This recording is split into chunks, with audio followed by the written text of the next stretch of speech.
before he was ever a superstar, before all the awards, the platinum albums, all the accolades, before he and Dr. Dre ever put pen to paper and wrote California Love, and before he was gunned down on the Las Vegas Strip, murdered in cold blood, Tupac had a family with a long, twisted history marked with murder, bank robberies, terrorism, defections, and more.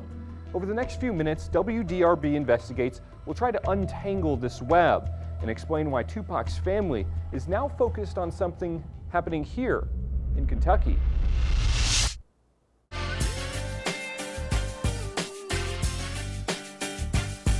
Let me welcome everybody to the Wild Wild West. That's untouchable like Elliot Ness. It was the Wild Wild West in 1995. LA, Watts, and Compton put Tupac on the map. But 14 years earlier, it was the Wild Wild East. I have a problem at Nanuet National tomorrow. In Nanuet, New York. Our armored truck was shot at. With Tupac Shakur. An armed robbery just occurred. And $1.6 million. And somebody's been hit. Request an ambulance, sir. Step it up, please. Nanuet and Nyack, New York are nestled together about 30 miles northwest of Manhattan. October 1981, a normal day at the Nanuet Mall. A Brinks truck loaded with cash, making its last pickup of the day. When suddenly, somebody shot at an armored car. It got a guy wounded. In the chaos of the robbery, 3 guards were shot, 1 killed. In the getaway, the robbers were caught, but didn't go down without a fight. 3 Nyack police officers were shot, 2 of them killed. The robbery became national news, and so too did the manhunt for those responsible, with the FBI taking the lead. Most of the suspects were tracked and arrested quickly. For weeks, WDRB Investigates has pored over the case and its deep and close connections to Tupac Shakur. One man evaded police for years, eventually landing on the FBI's 10 most wanted list. That man was Tupac Shakur, Tupac's stepfather. Shakur grew up in Queens and eventually became a member of the Black Liberation Army, the group responsible for the Brinks truck robbery. In 1975, he married Afena Shakur, legendary rapper Tupac's mother. Tupac became Tupac's father figure and spiritual guide. Wow, the influence is one of the greatest influences, I think, in his ascension to the top. Mopreme Shakur is the biological son of Tupac, but considers Tupac his brother by blood. Oh, Tupac, my little brother, is the greatest rapper of all time. Tupac was his stepfather. You know, we didn't grow up like that. I grew up, Pac was my brother. He lives in LA now, but his attention is on his father in Kentucky. He currently has bone marrow cancer. He has glaucoma, and he has diabetes. Shakur has been in federal prison since 1988. 3 years ago, he was transferred here to the Federal Medical Center just northwest of Lexington, where the sickest of federal inmates are incarcerated. Last May, 44 years into a 60-year sentence for armed robbery, racketeering, and conspiracy, he was given 6 months to live. He was convicted.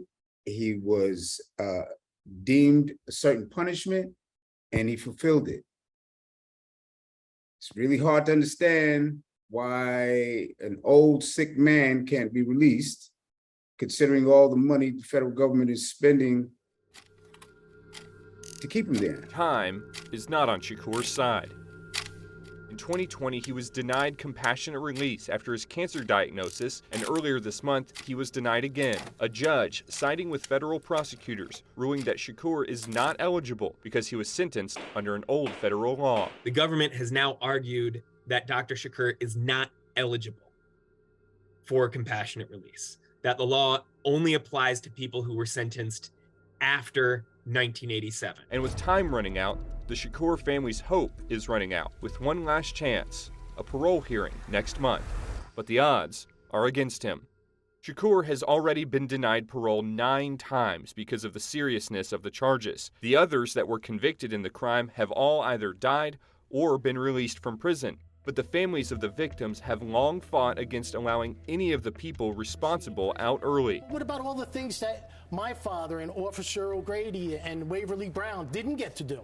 What about all the things that they didn't get to do for 35 years? You mentioned that it might start to feel kind of personal now. Do you think that that's because his last name is Shakur? Yes, I believe so. You know, the relationship with the Assata Shakur and how impactful the family's been to the Black activist community. It's frowned upon a lot of people who don't think the same way. The Shakur family history is riddled with criminal history. Tupac's godmother, Assata Shakur, was also a member of the Black Liberation Army, convicted of murdering a New Jersey state trooper in 1977. And though he was never charged, Mutulu Shakur was implicated in her 1979 prison break. The FBI believes she fled to Cuba. She remains on the FBI's 10 most wanted terrorist list, and there's a $2 million reward for her capture.